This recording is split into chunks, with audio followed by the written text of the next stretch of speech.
제가 세 번째 암이거든요. 유방암 세 번씩이나 걸리다 보니까 이제는 조금 철저히 해야겠다.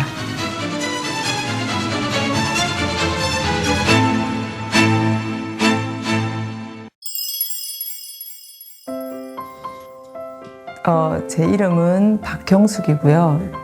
56세입니다. 94년도에 결혼했고 아이가 2명 있고 그리고 그냥 형제는 2남 2녀예요. 네네. 둘째 딸.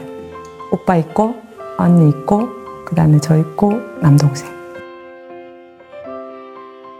집이 조금 특수한 환경이에요. 저희 집이 고모가 제일 큰 고모가 아버지랑 18살 차이가 나요. 그러니까 엄마죠, 엄마 거의. 그러니까 고모가 아버지를 그냥 키운 셈이에요. 아버지 결혼하는 것도 결정권을 고모가 조금 쥐고 있었고 일단 경제력을 여기다 보탰기 때문에 그런 상황이어서 쭉 고모가 저희 집에 상주해서 컸어요. 제가 크면서 엄마는 자식에 대한 결정권이 아무것도 없었고 일만 하시고 실질적인 키우신 분은 고모였던 것 같아요. 무서웠어요. 무서웠고 그 왜 아시잖아요. 부모가 혼내는 거는 또 기가 안 죽는데 고모가 혼내면 굉장히 기 죽잖아요. 그래서 하여튼 되게 많이 혼나고 혼나는 걸 떠나서 집안 분위기를 공포 분위기를 많이 몰았어요. 그러다 보니까 제가 그 소리 안 나게 고모가 소리 안 나게 하는데 되게 노력을 많이 했던 것 같아요. 제가.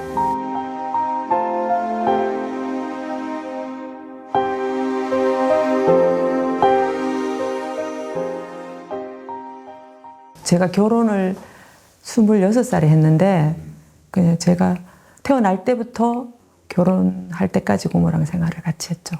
왜 이렇게 결혼을 빨리 결정하셨어요? 도피성? 네, 도피성이었던 것 같아요. 네. 결혼과 동시에 좀 행복하셨겠네요. 네, 되게 좋았던 것 같아요. 네. 뭐가 제일 행복하셨어요? 내 마음대로 할 수 있는 거. 그리고 그 남편이 또 조금 굉장히 이해심이 조금 많았어요. 그 남편은 되게 이렇게 차근차근하게 얘기하는 타입이거든요. 이렇게 풀어서 얘기하는 타입이라서. 그래서 그게 너무 자유롭게, 내가 자유롭게 할 수 있게 해주고 좀 인간적으로 대해주는 것 같아서 좋았어요. 되게. 그렇게 이제 결혼을 하시면서 좀 평탄한 삶을 살아오셨어요? 그럴 리가요. 그러면 병도 안 걸렸겠죠. 그 유방암 진단은 언제 받으셨어요? 2010년도 2월에. 제가 다리가 굉장히 아팠어요. 다리가 이렇게 너무너무 아파서 여러 가지 치료를 해도 다리를 이렇게 굽히지를 못할 정도로 너무 아픈 거예요. 근데 한의원에 갔다가 왼쪽 유방 좀 이상하다고 지금 당장 가보라고. 지금 당장 가보면 봐주실 거라고 갔더니 암인 것 같다. 그래서 발견을 한 거예요. 네. 이 암이라는 게 왜 걸린 것 같으세요? 지금 보면은 제 집착이죠. 집착과 나에 대한 사랑의 부재. 네, 그건 것 같아요. 나에 대한 사랑의 부재. 고모와 아버지와 엄마의 어떻게 보면 삼각관계 속에서 제가 되게 힘들었던 것 같아요. 그런데 시집을 가보니까 우리 고모 같은 분이 또 시어머니로 있더라고요. 또 삼각관계가 또 이어져 있더라고요. 똑같은 삼각관계가. 점점 그 삼각관계 안으로 자꾸 들어갔어요. 모든 일거수일투족을 우리 집에 참견 굉장히 심하게 하셨어요. 심하게 하시는데 저는 또 이렇게 결혼한 지 얼마 안 되니까 그런 말을 잘 못하잖아요. 근데 남편은 그걸 그냥 아무렇지 않게 수용하는 분위기. 그리고 유독스럽게 우리 남편한테 너무 힘들었거든요.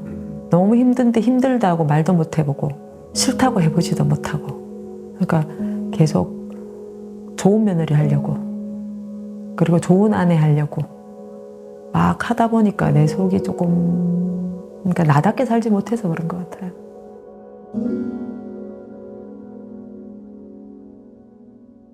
그냥 표준 치료한 거죠. 수술하고 저는 항암 방사는 그때 해당이 아니었어요. 전절제를 하긴 했지만 항암 방사는 아니었고 제가 호르몬성 암이니까 타목시펜 그거를 먹으라고 해서 그냥 먹고 그냥 표준 치료만 계속 했던 거죠. 처음에 네. 이 암입니다 라고 선고를 받잖아요. 네네. 그때는 어떠셨어요, 기분이? 솔직하게 너무 감사했어요. 암 진단이? 네. 정말 너무 웃기죠. 당황은 했어요, 사실은. 당황스러운 건 있었어요. 그거는 없다고 하면 거짓말이고, 제가 성당을 다니는데 하느님 감사합니다라고 얘기했어요. 왜냐하면 그 상황이 제가 너무 힘들었어서, 그 당시에. 그러니까 거의 남편과 저와 시어머니 관계가 거의 폭발 직전이었어요. 그러다 보니까 너무 괴로웠던 거예요. 괴롭고 잠을 잘 수가 없었고, 그러다 보니까 암이라고 하는데 이게 좀 해결이 되겠구나. 어머니도 좀 물러날 수 있을 테고, 나도 조금 이렇게 나를 돌아볼 수 있을 테고, 남편도 조금 뒤로 물러나서 보지 않을까 하는 막연한 기대감? 그게 조금 있더라고요, 저는. 너무 이렇게 막바지로 막 궁지에 몰리니까 제가. 그래서 하나님 감사합니다 그랬어요. 남편분의 반응은 어떠셨어요? 남편은 울더라고요. 남편은 우는데 저는 담담했어요. 근데 제가 남편한테 울지 말라고 좀 소리를 좀 쳤어요. 울지 말라고. 저는 그 생각도 했어요. 제가 불렀구나. 그래야지 해결이 될 거라고 생각했던 것 같아요, 제가. 네. 그때 너무 매몰되어 있었어요, 제가. 방법이 없다라고. 이 암이 나의 가정 문제의 해결 방안이 될 수 있겠구나. 그렇죠. 그래서 해결 방안이 됐나요? 조금은 됐었어요, 처음에. 사실은 어머니의 그냥 성격일 뿐이지 어머니 저를 굉장히 좋아했거든요. 사실 뭐 자기 마음에 들게 했으니까 뭐 눈에 나게 하지 않았으니까 그리고 사랑하는 아들의 또 부인이잖아요. 잘하기도 했으니까 둘이서 그러셨는데 어머니는 며느리가 잠시 쉬는 거를 싫어하셨어요. 며느리는 무조건 일해야지. 네가 뭐 여기 와서 놀고 있어. 나를 그렇게 좋아하신 분이었는데도 밭에 가서 늘상 일을 해야 했고 집에 와서도 매일 일을 하고 들어와서도 밥을 차려야 했고 설거지를 해야 했고 빨래를 해야 했고 그렇게 해야 된다고 생각하시는 분이었어요. 늘상 움직여라. 네가 지금 여기 놀러 왔냐. 근데 제가 암을 겪고 나니까 몸이 안 좋잖아요. 아무래도 수술하고 난 다음에 평상시 낮잠을 절대 안 자는 사람인데 잠시 잤던가 봐요, 제가. 근데 잠결에 깨우지 마라, 자고로 놔둬라. 뭐 이렇게 얘기를 하시더라고요. 그때 내가 우리 어머니 많이 변하셨네. 그러면서 어머니가 약간 느슨하게 나를 조금 느슨하게 조금 대해주시더라고요. 토병 생활 하시는 게 오히려 좀 쉬는 시간이었나요? 네, 그랬던 것 같아요. 편했어요, 되게. 편하고 남편이 나를 약간 돌아보는 것도 너무 좋았고 그리고 가정으로 다시 좀 아이들을 좀 돌보려고 하는 게 조금 되게 좋았고 그전에는 뭐 거의 뭐 시댁 아니면 직장이었으니까. 그럼 투병 생활은 그렇게 힘들지 않으셨어요? 수술하고 난 다음에? 저는 괜찮았어요. 전절제를 했지만 괜찮았어요, 제가. 네. 근데 또 재발하셨다. 2016년도 네 7월 달에. 근데 또 재발하셨다. 2016년도 네 7월 달에. 그래서 완치되었습니다 하고 6년 3개월인가 정도 지나고 추적 관찰하면서 또 이제 이거는 전이가 아니고요. 새로운 암. 재발이죠, 재발. 반대편 유방에. 아니 그때는 조금 더 놀랬어요. 조금 많이 놀랬고 항암할까 봐 되게 무서웠어요. 그 트라우마가 있어요, 저는. 아버지가 항암 치료를 하다가 3일 만에 쇼크사로 하셨거든요. 그냥 계셨으면 한 1년 이상을 사셨을 텐데 그 항암 때문에 쇼크하셨기 때문에 제가 항암에 대한 그 트라우마가 굉장히 커요. 나도 죽을 것이라는 그런 트라우마. 그래서 그것 때문에 무서웠어요. 암이었다기보다 암은 그때 또 굉장히 초기였거든요. 일기였었고 뭐 수술하면 되지 그리고 다시 하면 되지 하는 그런 강큰 마음이 좀 있었는데 항암 무섭더라고요. 그럼 전절제 하셔야 된다고. 유방 한쪽은 살려주겠다고. 그러니까 부분 절제하고 방사선을 하려고 했는데 제가 할 방법이 없냐? 전절제. 그럼 전 전절제 하겠다고 그렇게 해서 전절제 했습니다. 네. 그리고 나서는 또 괜찮으셨어요? 그러고는 제가 그 타모시펜을 또 먹게 했어요. 그러니까 그 전에도 5년을 먹었죠. 또 이렇게 한 2, 3년을 먹는데 이제 부작용이 계속 되는 거예요. 자궁 내막이 두꺼워지고 그 검사를 하러 가면 자꾸 암인 것 같다. 자궁 내막암인 것 같다. 그러면 또 병원 가서 조직 검사를 또 해야 하잖아요. 그거를 2번 하고 나니까 이건 아닌 것 같다. 나 이거 그만 먹어야겠다. 대책 없이 끊어버렸어요. 그 약을. 타모시펜을. 끊고 나니까 2019년도 이제 겨드랑이 전이. 네. 그래서 또 2019년? 네, 9월에 3년 만에 3년 2개월 만에 전이가 된 거죠. 그냥 병원에서는 이제 곽청술이라고 해서 완전 여기 겨드랑이 림프를 다 긁어내는 수술을 하고 항암 방사해야 한다. 다 해야 되죠. 3개를 다 해야 되는 거죠. 그래서 저는 항암 방사에 대한 두려움이 굉장히 크잖아요. 크고 뭐랄까 무슨 그건지 기계인지는 저는 잘 모르겠어요. 나 혼자서 해도 될 것 같다라는 생각이 여기서 스물스물 올라왔어요. 그 두려움 속에서도 그게 뭔지는 저는 잘 모르겠어요. 그 자연치유라는 선택을 왜 하신 거예요? 첫째 병원에서 시키는 대로 했는데 난 실패했다. 검사하라고 하면 했고 약 먹으라고 하면 했고 선생님이 이거 먹어도 돼요. 제가 먹을 때 이거 먹어도 돼요. 저거 먹어도 돼요. 그거 드세요. 이건 드셔도 됩니다. 이래도 됩니다. 그런데 시키는 대로 했는데 저는 점점 좋아지지 않잖아요. 점점 나빠지잖아요. 그러니까 현대의학에 대한 불신? 그게 생겼어요. 그 다음에 막연한 자신감? 하면 될 것이다. 내 몸인데 내가 알아서 하면 될 것이다. 그런 막연한 자신감 같은 게 좀 있었던가 봐요. 그래서 하지 않겠다. 제가 그전엔 빵이나 이런 것들을 많이 먹었어요. 빵, 그 다음에 뭐 라면, 막 급하게 이렇게 먹을 수 있는 그런 것들. 근데 식습관이 되게 나쁘지는 않았는데 그걸 좀 철저히 하자. 그 다음에 운동이 좀 부족했을 테니까 운동을 조금 해보자. 그렇게 해서 철저히 했었어요. 3번째 암이 딱 생기고 나니까 자연치유를 한다고 1년 6개월 정도를 했어요. 했는데 딸이 이제 대학병원 간호사다 보니까 얘가 이제 불안이 있는 거예요, 자기가. 병원에서 보면 엄마 나이 또래 아줌마들이 병에 걸려서 있다가 막 죽고 이런 모습들을 보니까 엄마 막 너무 불안하다. 검사라도 해봐야 되지 않냐. 엄마 이러다가 큰일 난다. 그래서 내가 그럼 검사를 하러 간다 해서 만약에 엄마는 지금 이거 하니까 너무 컨디션도 좋고 너무 좋은데 만약에 가서 뭐 줄었다든지 그 다음에 뭐 없어졌다든지 그러면 엄마 계속 한다. 그렇게 합의를 봐서 제가 이제 병원에 가서 했더니 의사가 모양이 조금 바뀌었네요. 이렇게 얘기하더라고요. 암의 모양이 이렇게 암이 이렇게 좀 뾰족뾰족하게 생겼잖아요. 근데 좀 둥글게 바뀌었다. 그래서 그 선생님이 굉장히 이렇게 막 고무된 목소리로 이거 암 아닌 거 아니에요? 혹시 이렇게 암이 바뀔 수가 있나요? 뭐 이렇게 얘기를 하셨어요. 그래서 그거 봐. 나는 너무 잘했어. 이렇게 와서 우리 딸한테 그러더라. 그러니까 너 나한테 얘기하지 마. 우리 남편 얘기하지 마 더 이상. 그렇게 해서 이제 계속 한 거죠. 계속 했는데 6개월 있다가 또 갔어요. 갔는데 또 그대로 있는 거야지. 없어져야 하는데. 내 생각 이렇게 열심히 했는데, 더 열심히 했는데. 그랬는데 거기서 또 의사 선생님이 말을 또 조금 바꾸시더라고요. 유방외과를 가보셔라. 그래서 이제 유방외과를 갔죠. 유방외과를 갔더니 아니 이제 어디서 사이비 이제 그런 식으로 하고 와서 나한테 하느냐는 그런 투였어요. 귀찮으니까 나한테 말 걸지 마. 수술 항암도 하지 않고 그냥 너는 그냥 빈 손 놓고 있다가 왔잖아.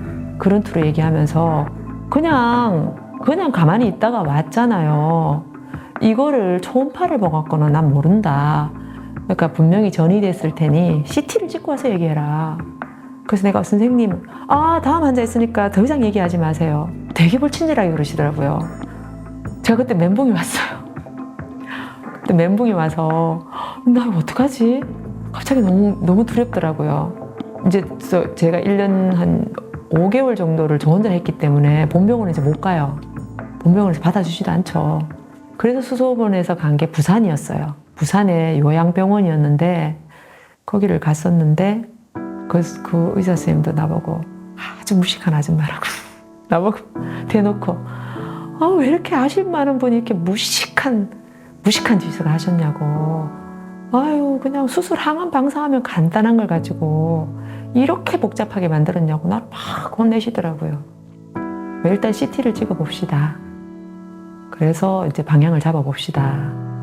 찍어서 그 다음날 보니까 또 의사 선생님이 아주 또 부드러운 태도로 어머니 어서 오시라고. 다행히 1년 6개월씩이나 아무것도 안 하고 계셨는데 그대로 있다고. 그러니까 다른 데는 전이 된 거 없고 그대로 겨드랑이 게 그대로 있네요 하면서 내 치료를 해보자고. 근데 저는 너무 속이 상했어요. 없어져야 되는데 그대로 있다는 말에 또 멘붕이 왔죠. 멘붕이 온 상태에서 거기서 시키는 대로 막 하고 있어요. 제가 약도 안 먹겠다고 제가 타모시펜 끊었잖아요. 근데 거기서 저는 페마라 막 먹고 있어요. 정신이 없어요. 일주일 동안 잠도 못 자고 막 그러고 있어요. 그래서 일주일 만에 제가 정신을 차렸어요. 나 왜 이러고 있지? 난 그러면 뭐가 부족했나. 그래서 내가 그럼 난 스트레스를 제대로 못 잡았구나.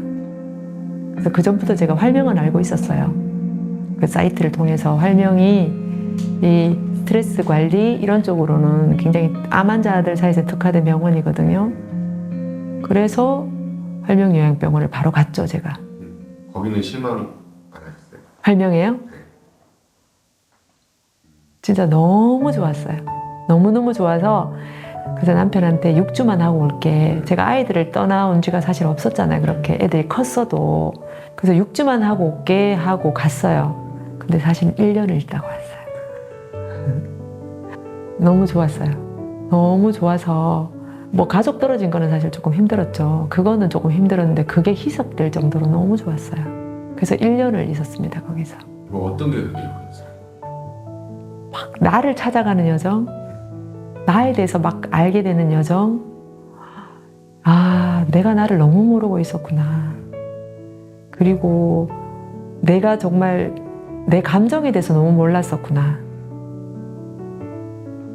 나 진짜 정말 엉망으로 살았네. 근데 거기 가니까 막 그런 과정들을 막 겪어 나가는 거예요. 내가 그렇게 눈물이 많은 사람인지 처음 알았어요. 정말 원도 한도 없이 울었던 것 같아요. 남 눈치 보지 않고. 정말 많이 울었었고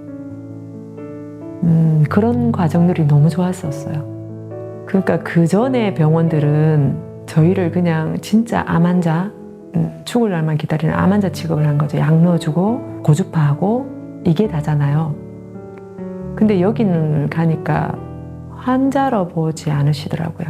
환자로 보지 않고 그냥 인간, 한 사람의 인간으로 봐주시고 한 사람이 살아온 여정이 있잖아요. 그거에 대해서 잘못 살지 않았어 격려해주고 인정해주고 판단이나 평가를 해주시는 게 아니고 아주 내가 그냥 자연스럽게 알아차리게끔 그렇게 자연스럽게 그런 프로그램들을 해주시더라고요. 우리도 공부를 해야 하는구나. 이런 거구나. 그러다 보니까 1년 정도 지나고 나니까 더 이상 암은 두려운 존재가 아니구나. 내가 나에 대해서 사랑하지 못하고 내가 돌봐주지 못해서 생긴 얘가 삐진 세포구나. 그래서 내가 어떻게든지 얘를 다독여서 나랑 잘 살게끔 내가 얘를 다독여야 되는구나 하는 그런 교훈을 얻었어요. 환우들을 공부하게 만드는 것? 제가 보기엔 그런 것 같아요. 우리가 만약에 제대로 알지 못하면 그냥 두려움에 떨잖아요. 근데 공부를 제대로 하니까 암에 대해서 제대로 하니까 두려움이 없어지더라고요. 그 차이가 아닐까? 그리고 그전에는 그냥 환자 취급한다 그랬잖아요. 내 몸인데 내가 주체를 못 사는 거잖아요. 그런데 여기는 내 몸은 내가 주체야. 네가 알아서 하는 거야. 그러니까 예를 들자면 이렇죠. 그전에 병원에서는 원장님 저 뭘 할까요? 이거 하시고 이렇게 하시죠. 자, 항암할까요? 하는 게 맞죠. 이렇게 하잖아요. 근데 거기에서는 제가 이렇게 질문을 해요. 한 번씩. 어떻게 할까요? 그러신가요? 그냥 만나보시죠. 라는 말씀을 굉장히 많이 하셔요. 원장님이. 답은 너한테 있다. 내가 가르쳐주는 게 아니고 답은 너한테 있으니까 네가 공부를 해서 알아보는 게 어떻겠느냐. 이런 대답들이 되게 많이 돌아왔어요. 그 처음에는 저 삐졌었거든요. 뭘 물으면 맨날 만나보시죠. 답답하잖아요. 네네, 나는 답답하죠. 궁금해서 물어본 건데 네네네. 자꾸 만나래. 누구 네. 그러니까 너 안에 있는 의사와 만나라는 거예요. 네 몸 안에 있는. 그래서 처음에는 삐졌었는데 어느 순간 되니까 이제는 질문할 필요가 없구나. 이제 필요가 없다라는 생각이 들어요. 그러니까 그런 것들이 되게 큰 차이. 더 이상 좀 있으면 죽을 환자로 보지 않는다. 그 다음에 공부를 시킨다. 거기는 가면 주체적인 삶을 좀 사는 것 같아서 그게 조금 많이 다른 것 같아요. 이 활명이라는 곳은 어머니한테 어떤 곳이에요? 진짜 진정 같은 나를 다시 새롭게 태어나게 해준 내 내면의 것들을 그래 이렇게 보담아주고 보살펴주고 칭찬해주고 격려해주고 이런 곳이어서 저는 저를 새롭게 태어난 곳 친정이라고 저는 말합니다. 제가 사실은. 아직 활명을 잘 모르는 환우분들도 있고 네. 아니면 활명을 고민하는 분들도 있고 네네. 그런 분들한테 좀 해주실 얘기가 있을까요? 만약에 제가 암 환자여서 거기서 저도 어떻게 될지를 모르잖아요. 사실 암으로 죽을 수도 있잖아요. 죽을 수도 있지만 적어도 내가 왜 죽는지, 내가 이 세상에 온 목적이 뭔지, 내가 어떻게 살았어야 하는지 정도는 알고 죽어야 하잖아요. 내가 만약에 활명을 가지 않았다면 그것도 모르고 죽지 않았을까. 그래서 강추를 드리고 싶어요. 이렇게 이런 과정들을 겪을 수 있는 곳이기 때문에.